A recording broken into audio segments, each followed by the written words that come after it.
Welcome to Global Dispatches, a podcast for the foreign policy and global development communities and anyone who wants a deeper understanding of what is driving events in the world today. I'm your host, Mark Leon Goldberg. I am a veteran international affairs journalist and the editor of UN Dispatch. Enjoy the show.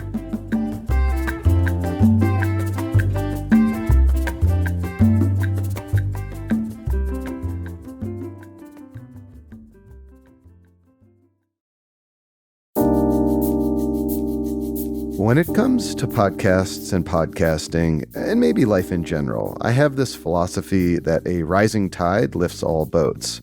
I don't see other foreign policy podcasts as competition, but rather an opportunity to bring more people inside our ecosystem. And so, from time to time, I like to share other podcasts that I think this audience might appreciate. Today, I'm going to share an episode of FP Live from Foreign Policy magazine, which features a conversation about the global impact of China's economic slowdown. Before we get there, a couple of announcements. First, I just got my invite for the Halifax International Security Forum. I've gone the last couple of years and find it a particularly valuable global security conference. I'll do some on-site interviews for the podcast, and if you are planning to attend, do drop me a line so we can meet up. Second, as always, feel free to contact me at globaldispatches.org to recommend people I should interview or topics I should cover. I appreciate the feedback. Now here is FP Live with host Ravi Agrawal.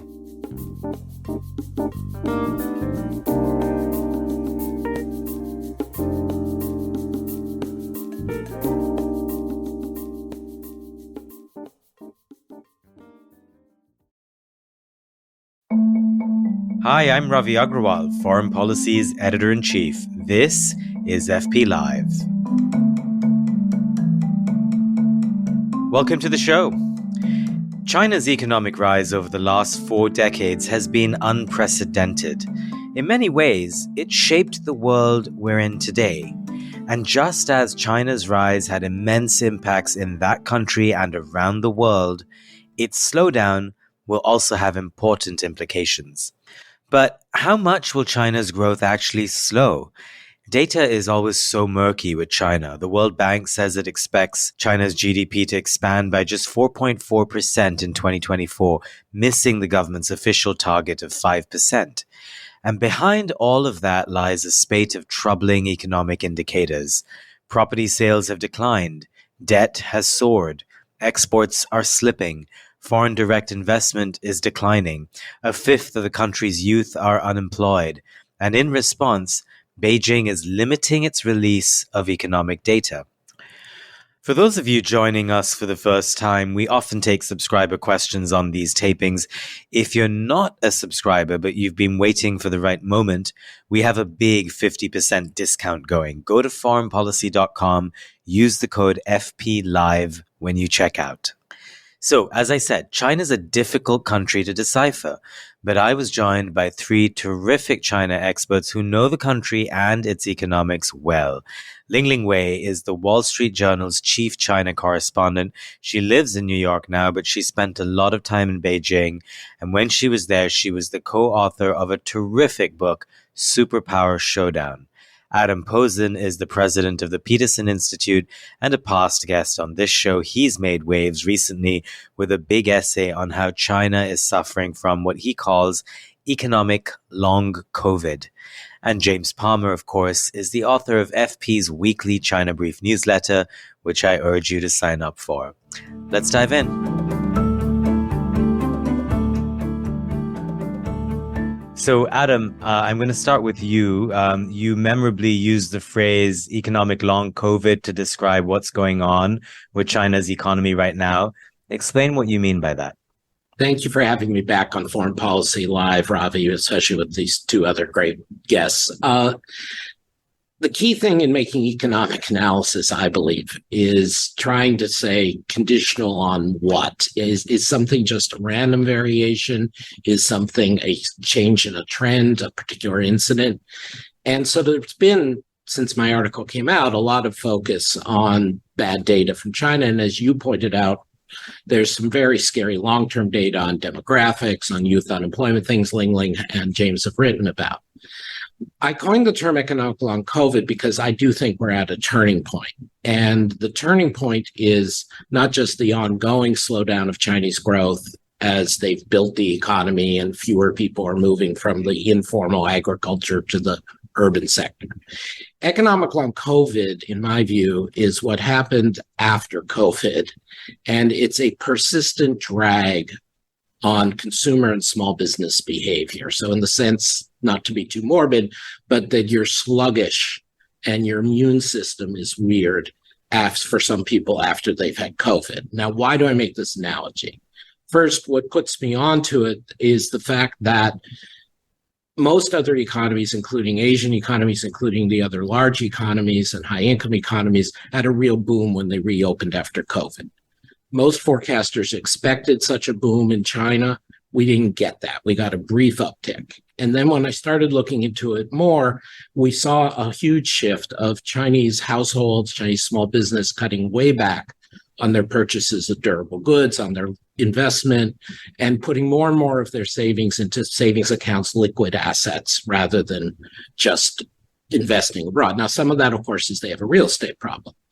But to me, what happened was, since roughly 2015, President Xi and the Chinese Communist Party leadership have been more and more intrusive into the Chinese economy. They've been more interventionist in various arbitrary ways.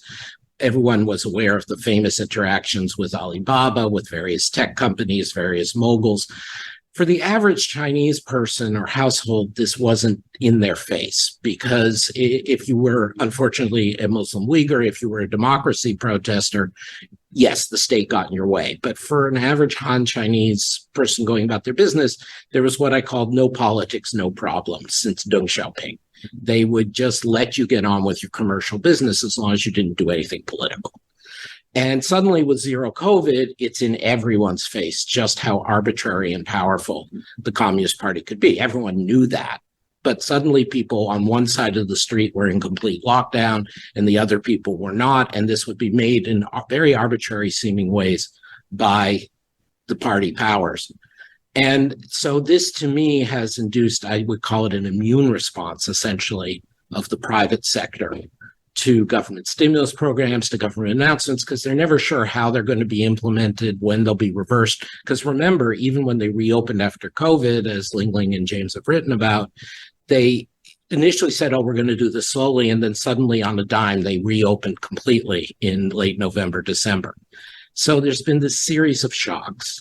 And so this going forward, I think, in addition to whatever long-term things are dragging down the Chinese economy and growth rate, and whatever short-term problems they have in the real estate sector, I think for the next several years, there's going to be this bias or distortion that the consumers, the small business, essentially the normal people, are going to be more fearful than they've been.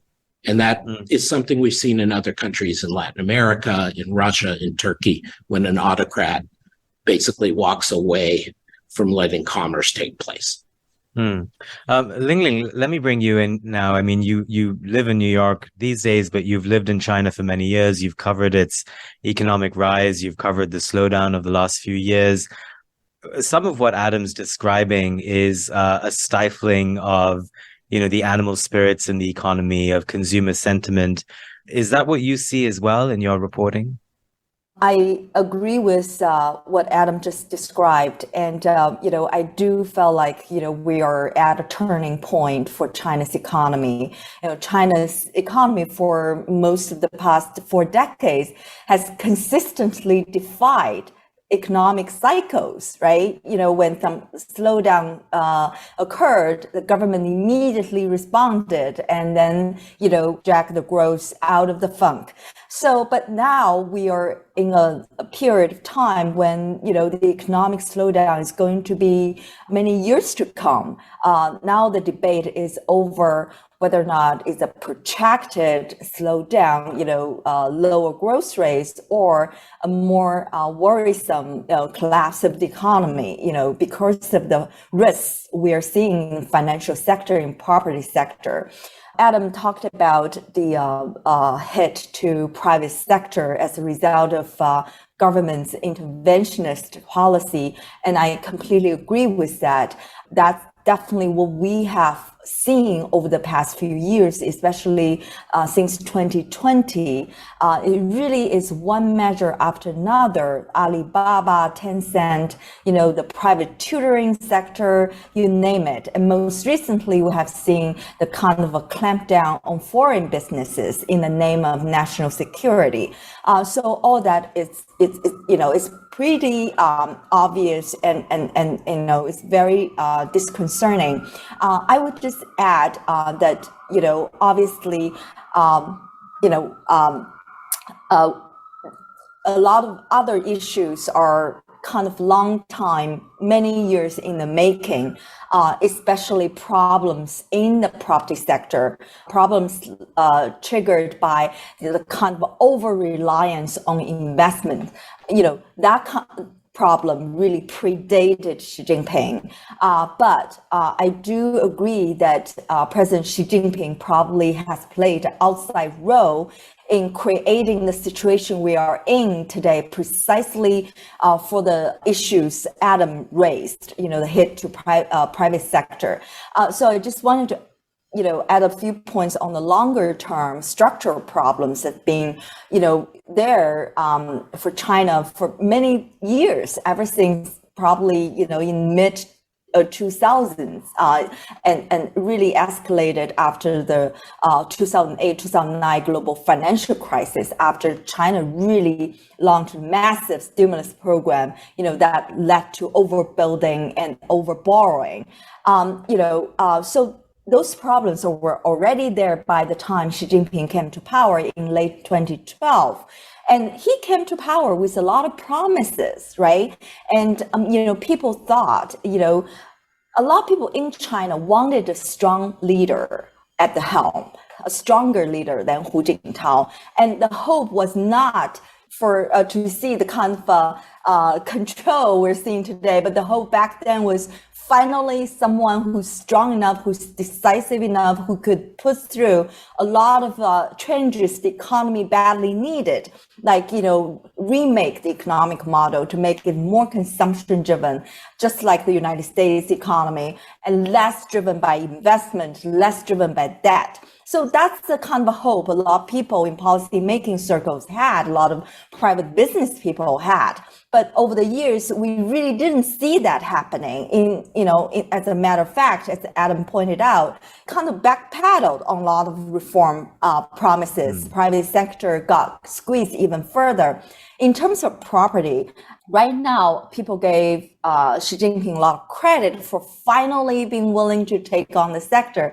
But we should lose sight of the fact that the bubble got so big because of the policy he put in place in 2015, 2016, that significantly triggered, inflated the bubble even more. So in China's policymaking circles, the property sector was nicknamed honeypot, because you can always lean on that sector to boost growth. So and now we're seeing they're finally trying to deflate the bubble. We saw the government trying to cut off liquidity for some over-levered developers, but there's no follow through. How to help them restructure that? How to help developers finish unfinished projects? How to help homeowners? Those things we haven't really seen much government action on. So I completely agree with Adam on the points he made about the government's interventionist policy that dealt blow to the private sector. And at the same time, we just add that a lot of long-term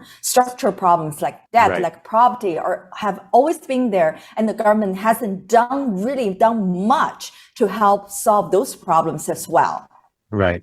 James, let me bring you in. I think one through line I'm hearing between what both Adam and Lingling have been describing is that when you have an authoritarian leader, there is always a risk of that leader overreaching and perhaps, not being able to listen to advisors who may have alternate viewpoints or viewpoints grounded in real economic data.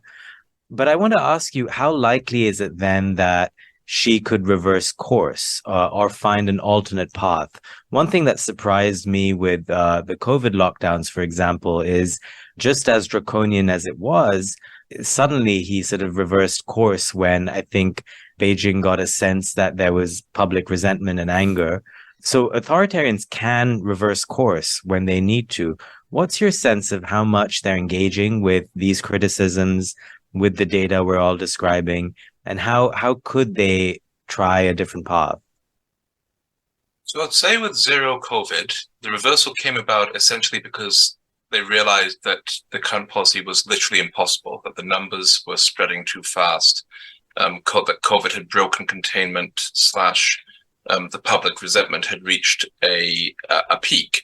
And so I think they're capable of changing direction when it's become literally impossible to sustain the previous policy, as in this case. And that might happen with the economy. Like it might be that things get so bad that there's no choice but to change course.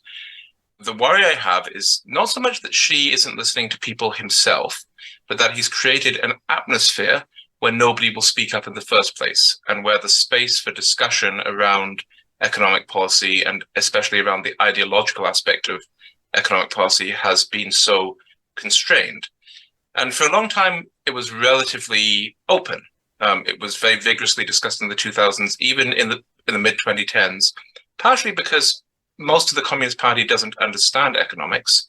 And so most of the censors didn't participate in this space or restrict the space because they didn't know what any of these people were talking about. Since sort of the late 2010s or so, though, we've seen that space really constrict, and the ability to discuss these problems openly has become much narrower. That's a big problem.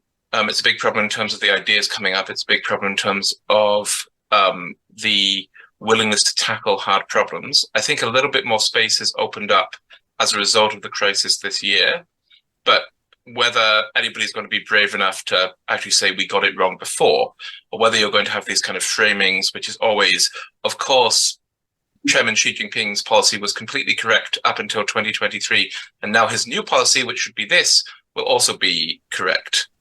I think there's also genuine political risk to Xi. I think that the sense among the Chinese sort of elite, especially the upper middle class, who are really the bedrock of party support in the cities, that he's failed has become more and more acute.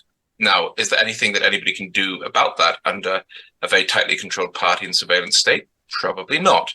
But it's something he has to have in the back of his mind, and that I think could convince him that he has to give some concessions. But it's equally likely, perhaps even more likely, that he'll double down on aspects like the Common Prosperity Campaign, which have really re-emphasized kind of Maoist or Marxist values, and that he will see any criticism as essentially an attempt to undermine him, and so stomp on it even harder. Adam, a question that often comes up with China is why it can't simply spend its way out of trouble. It's done it before. Obviously, its debt to GDP ratio now has dramatically risen past America's as well. But what is to stop it from continuing to spend its way out of trouble? So, Ravi, I think there's three things going on. First, in a sense, following Lingling and other writers about this, there is diminishing returns. I mean, Japan ran into some of this in the 90s, as did Korea, that if you're not doing the most useful infrastructure projects or the most in-demand real estate projects, your spending doesn't get you as much bang for your buck. But I don't think that should be exaggerated too far, because as Keynes famously argued, and we've seen, you can bury bricks in the ground and it still creates employment and consumption.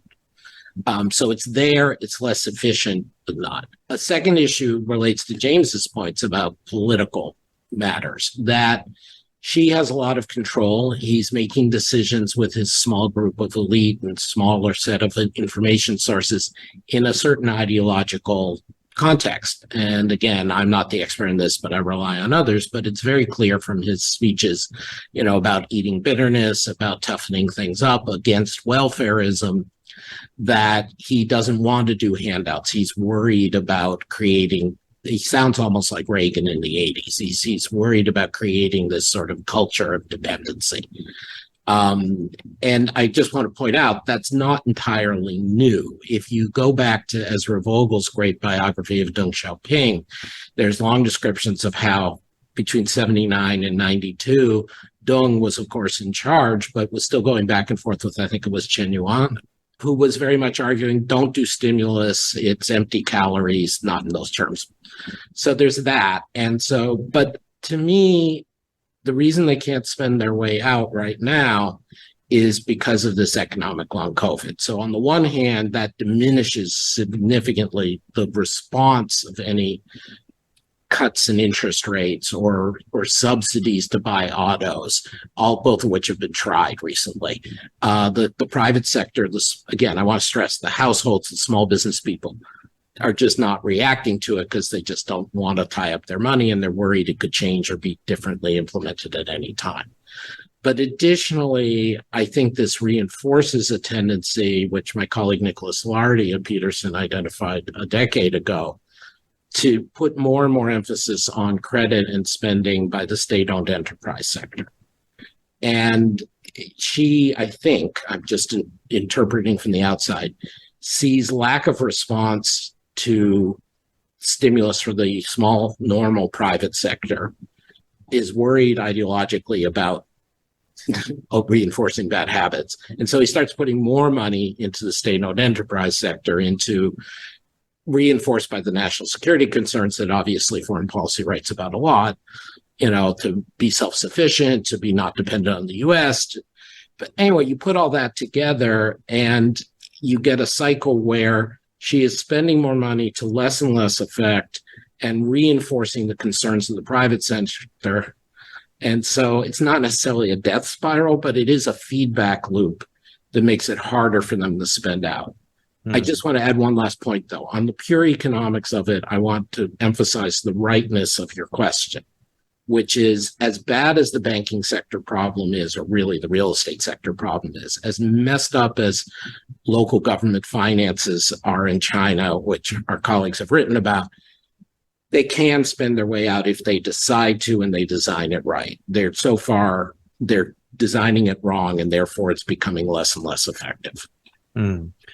We'll come a little bit later to what China should do or what the world should do. But Lingling, one thing Adam mentioned about a feedback loop, and James also riffed on how the Chinese people seem disappointed and let down by the state of the economy. I want to interrogate that just a little bit more because I'm curious whether the Chinese people have a broader sort of sense of perspective as well. I mean, after all, 4 or 5% growth is still faster than much of the rest of the world, certainly the West. But also when you look at the last 4 decades, there must be a sense of societal memory of how the growth model that you've written about in your book that worked so well, are people ready to abandon that? Are people ready to be angry with the government that has brought them thus far? So when we assume that there is a feedback loop, I mean, are the people really unhappy? Is that a sense that could sustain itself?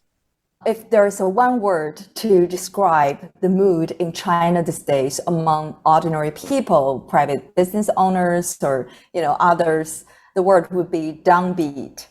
We all remember when James was in China and we're based in China, covering the Chinese society and economy, the kind of animal spirit, right? The kind of entrepreneur drive that was very impressive and unforgettable.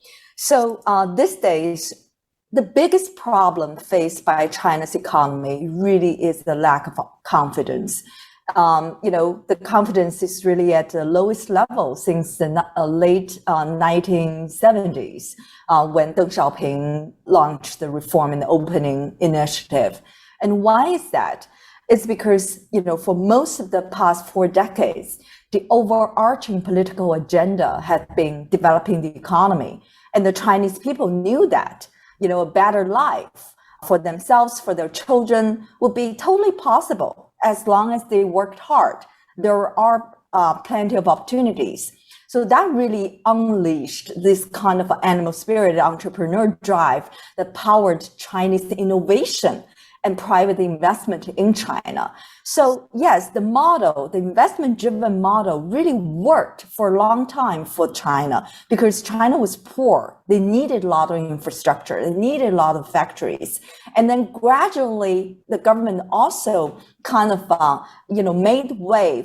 made room for private businesses, private, individuals to let them flourish. So both factors combined together, that's the result of 40 years of boom we had witnessed, the most successful economic story, miracle in the whole world. But now, as James and Adam pointed out, there has been a clear shift under Xi Jinping in terms of the top line agenda. It's no longer development, trumped everything else, but security. So instead of trying to have a good relationship with the West, which really was the core of reform and opening of years past, now China is more focused on confronting the US and its allies and building up a geopolitically resilient economy against perceived Western threats. So that kind of change in focus has contributed to this collapse in foreign direct investment, more restricted access to Western markets for made in China products.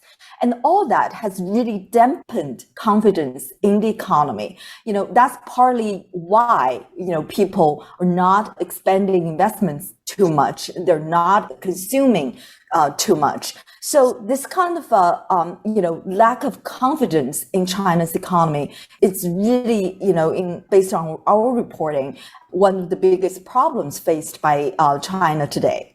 Ravi, could I just add one nuance to what Lingling said? Sorry, James. And I read her and her colleagues' reporting, so this is the picture I have. But there is a key point that I've tried to make in my article and elsewhere, which I think also needs to come out, which is when an autocrat decides to back off non-intervention, or putting it more positively, decides to be more aggressive in intervening in the economy, it's not just the confidence goes away in the sense of bad performance necessarily, but that it's almost impossible for the autocrat to say in a credible way, I'm not going to do this again. I'm not going to do it. And this relates to what James was saying about the issues of reputation and performance for Xi.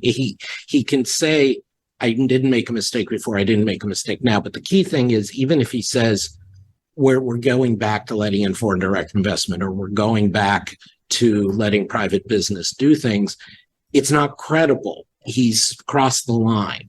And that, to me, is the key part, along with the things Lingling said of the Chinese economic miracle, was that from 79 under Deng, basically, and through Xi's predecessors up till he takes office in 2013, a little after, they were credible. They held themselves back in the economic sphere. They were barbaric and autocratic in all kinds of other spheres. But in economics, they held themselves back. And now that she's crossed that line, I don't think people can believe him that he will hold himself back. And you are listening to Foreign Policy Live. Remember, you can watch these conversations live and on video on our website, foreignpolicy.com. Subscribers get to send us questions in advance, which we often use, in addition to a range of other benefits, including our magazine. Sign up. Use the code FPLIVE for a discount. James, I'm curious how much youth unemployment plays a part in public sentiment. And then linked to all of that, we have been talking about a decline in foreign investment. But some of that, of course, it's both ways. There's de-risking as a sentiment on the part of the West. China is focused on security as well. But then surely domestic consumption and domestic demand also has to pick up to make room for that. So on youth unemployment, there's a very huge and obvious kind of morale crisis among Chinese under 30s, maybe even I would say under 40s. And it's not just the generation that is coming into a dire job market now, so that you have, youth unemployment of at least 21%, probably higher. It's also the generation that feels that they did everything right, that they strove, that they went through the Gaokao, the national examination system, that they put in all this effort, that they did the insane hours and long work culture, and that they're not getting rewarded for it. When we talk about, like, do people think of the past, do they compare it to the past? The truth is they mostly don't. Most people, firstly, this generation grew up with a developed China, or at least developed China in the big cities where they're mostly from. Secondly, people just adjust to the norms of the day. You base your expectations mostly on the last few years, not on your childhood. I mean, I think of when I first used the internet in like 1993 or so, and was like, oh my God, this is a miracle. And now if my Wi-Fi fails for 2 seconds, I'm furious at the world and everything in it. And it's the same in China. That after years and years of growth, you're used to growth and the expectations of growth, and you've also made a bunch of economic decisions based on the assumption that you're going to keep growing at 8%, that things are going to be as good, that things are going to stay good. People have made personal financial decisions as well as business decisions based on that. Mm. So, yeah, with young people, there's an overwhelming sense of almost despair. And part of that is also that the government has kept sticking its nose into everything to a degree that's sharply different from even the China of 10 years ago. And this isn't just that the government has like shut down your business if you were doing like private tuition, or made you go through a bunch of self-examinations in the tech sector. It's that like the Communist Party, which you joined because you kind of had to and you thought it was a way of getting ahead, is now making you do like 3 meetings a week instead of 1 meeting a month. Your favorite streaming shows have been taken off because 2.5 Men has been deemed ideologically irresponsible. Your WeChat groups have been shut down. The sense of the government sticking its nose into everything has became prominent even before COVID. And as Adam said, with the arbitrariness of COVID itself, that really upped the awareness that the government could be in your business at any moment. And for a long time, people kind of thought, well, as long as I don't cross the line, and things will be fine. Now, in reality, the lines were shifting all the time, and people walked across those lines without realizing it. But now they realize that the lines are just going, and there's no way you can be safe. Nothing that will protect you from kind of the eye of Mordor. That's a great analogy there. Adam, just to broaden this out a bit. So China's economy is slowing. The prognosis does not look great. I'm curious, and many of our subscribers have written in with a version of this question. What are the downsides for the world if China continues to slow down? A lot, but not quite necessarily the direct ones, Ravi, that some people worry about. So there's clearly, China has provided a huge share of global growth for the last 15 to 20 years. It's roughly 20% to 25% of the world economy. It's a bigger share of trade. And so if China's growing more slowly, they're taking in less exports like copper from Chile and inputs from Mexico and Thailand and Indonesia than they were, as well as high-level business services and inputs from the U.S. So that's not fun. Also, for good reason, there's a lot of people who've invested in China, both corporations investing directly and people whose savings from abroad have moved into China. If those are more at risk from political factors or performing less well because of these economic trend dynamics, that makes people poorer on a forward-looking basis. And it means diversification is less effective. Additionally, going more into the foreign policy sphere, there is the risk of China potentially becoming more aggressive. President Biden has mentioned this a couple of times. Now, my understanding, based on colleagues of mine like Colin Hendricks and others, is that the political science literature isn't all that clear on this. There's some empirical evidence of wag the dog, that a country that has deep economic problems is more likely to be aggressive and try to distract with foreign policy or national security efforts. But there's also an argument that if China's economy is weaker, then maybe they've got less capacity to project power. So it's not clear. But the thing I would emphasize most, and it goes to some of the very apt and chilling Eye of Mordor and other discussions that Lingling and James made, which is a China that's demographically out of whack because of the one-child policy and all the things and the gender selection and all the things that came with that through the years, and that is not meeting the reasonable expectations of their younger employed people or unemployed people, is a China that's going to be more closed, a China that's going to be less innovative, a China that's going to be less positive exchange with the rest of the world. And we shouldn't forget that there's been a huge amount culturally in innovation, in business networks, and human development that has come out of Chinese exchange in various forms, not just limited commercial forms with the US, but with the world at large. And we're moving in a direction where that's becoming less and less available. And that's partly things the US and the West are doing, and mostly things Xi is doing, but it's both. This is a loss. This is a loss for the hundreds of millions of people in China who want more options, more freedom. And it's a loss for the rest of us who don't get the benefit from that exchange. And I think we should look at it from that point of view. I agree. I think we can all agree on that. Lingling, I'm curious about whether you think there are options for Xi that he could exercise in the coming months, and how likely it is that he would be willing to listen to alternate points of view, alternate economic proposals to fix some of the problems we've been discussing. Is he open to reversing course? Well, China constantly surprises, so we can't rule out anything or everything. So, but in order for China to really have a meaningful course correction on economic policy, the politics has to change.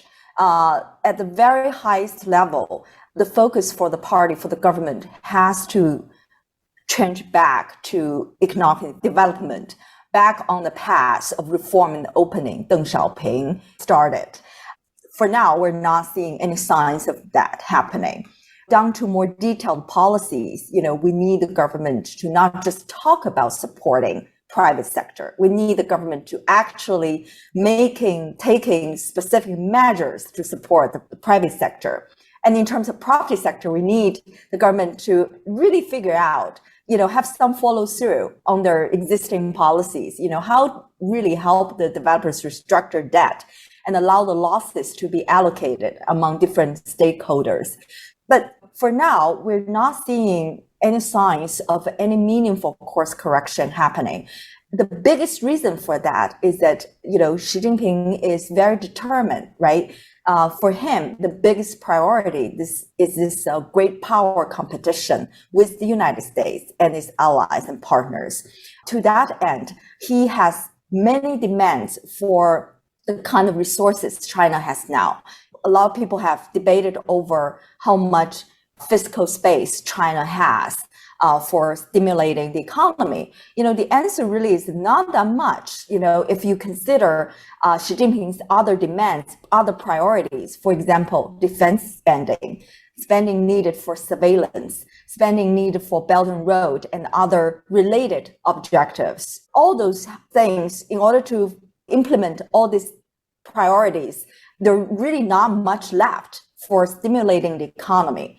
Another obvious policy tool China can use, but China hasn't, is handing out cash to households, like what the United States did during COVID. One of the most well-known economists, Liu Yuanchun, in a very lengthy report, he really suggested the government should hand out 1,000 renminbi per household. That may not sound much, but that would go a long way in terms of rebuilding confidence. That would make people feel like, wow, the government still cares about the economy, still cares about, development. And that will really help the government the economy turn around. But so far, we haven't seen that happening. The focus for their economic policy right now is still letting the government play a central role in terms of, investment, especially in what they call, clean energy, high-end infrastructure, digital infrastructure, etc. And the other component is letting the government reallocating resources, right? Credit and other stuff into sectors that the leadership thinks critical for China's future. AI, semiconductors, quantum computing, cloud computing, big data, because all of those things, in Xi Jinping's view, are crucial in terms of trying to win this great power competition with the United States. So, Thank James, you. speaking of great power competition, you end up speaking with policymakers in the White House quite often on China policy. How are they seeing this? I mean, on the one hand, it could be an opportunity. On the other hand, a Chinese sharp slowdown, potentially instability. These aren't great things for the world, as we've been discussing. So I haven't heard a lot of worry about instability. And in fact, I've heard some optimism that basically the slowdown puts a crimp on some of the on some of the ambitions. Like if you're dealing with problems at home, it's in some ways harder to sort of think of foreign adventures and so on. Among the hardest core hawks, there's a sort of jubilation, to be honest. I mean, I remember talking with a three-letter agency guy years ago who was in China at the embassy there, saying, you know, we should cripple them economically. Like there's been a desire among the hardest core hawks to do that for a long time, and now that it's happening, and it's mostly not been America that's done it. It's mostly been self-inflicted wounds. There's a real sense of sort of potential triumph. I would say the default position is caution, just because once you get to that level and once you start to see the sort of intelligence and so on coming in, you realize how little we know. Even if you're seeing this like top level product of the US intelligence system, the US security system, we see such a tiny fragment of China. We know so little in many ways about what's happening in so many parts of the country on the ground. And we've known less and less since China began closing its doors more. And, you know, we've seen people like Lingling, I think, got forced out in 2020. Many other reporters, like people who were giving us like fantastic ground level insights, are gone. The ability to see stuff through sort of provincial blogging and commentary and so on has been drastically reduced. The economic data is getting worse and worse. And so there's a real kind of, do we actually know what's happening question? Like, how much do we know what's happening? But the thing is, that question applies to the Chinese as well. Like, it's not like there's a hidden second set of books that contain all the real numbers in China. Everybody has their own different sets of numbers and estimates that they get through different means that they think approximate the real figures, but they're all kind of going through a lot of guesswork about what the numbers actually are. It's a telling state of affairs when two of the people I read frequently, James and Lingling, are telling us that it's hard to know what's going on the ground. But Adam, I'm going to put the last question to you. In your writing, you've also made the point that Washington can take advantage of a Chinese slowdown in certain respects. Explain that. Yeah, and I want to stress that take advantage in a very positive way, not in the triumphalism of some of the hawks that James rightly was referring to. I think what happens in these kinds of autocratic situations when the leader violates what I call the no politics, no problem compact is people start looking for the exits. Not everybody, not massive outflows, but wealthy people start trying to move their money out, and when they can, get their kids out. Companies start moving production abroad, trying to diversify, meaning Chinese companies and also producers in China. And obviously, U.S. foreign policies had something to do with that. Capital starts flowing out. This is part of why we're seeing the yuan be so weak against the dollar in recent months.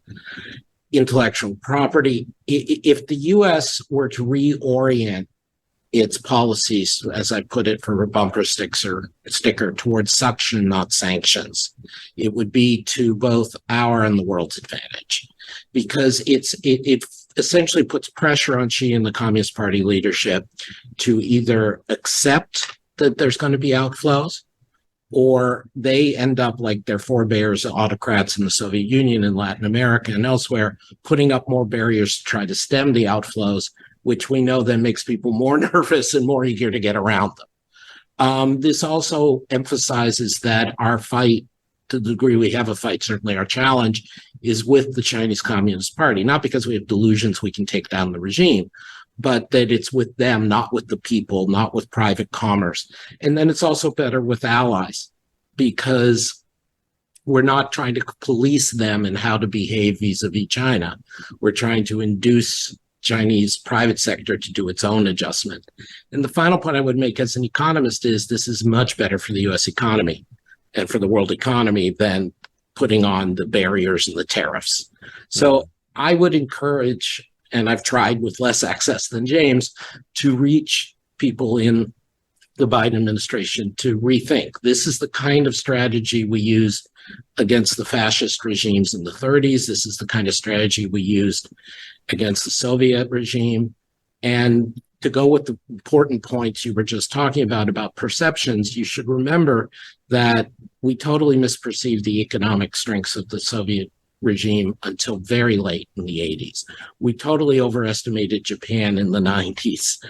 You know, it's not that China's falling apart. None of us are saying it's collapsing, but there is much more weakness there than in the economic sphere that people realize. And so we should think about it in a different way. I have to say, suction, not sanctions, is a great bumper sticker, but it will be a struggle to sell that on Capitol Hill. Adam Posen, Lingling Wei, James Palmer, thank you, the three of you, for excellent insight and analysis. And that was Adam Posen, Lingling Wei, and James Palmer. Remember, you can take a look at who we have coming up next on our website, foreignpolicy.com/live. Next week, we're going to look at how to reboot the US-China relationship in light of the economic news we've just been discussing. And that is with Congressman Andy Kim, a member of the Select China Committee in Congress. That is it for this week. I am Ravi Agrawal. I will see you next time.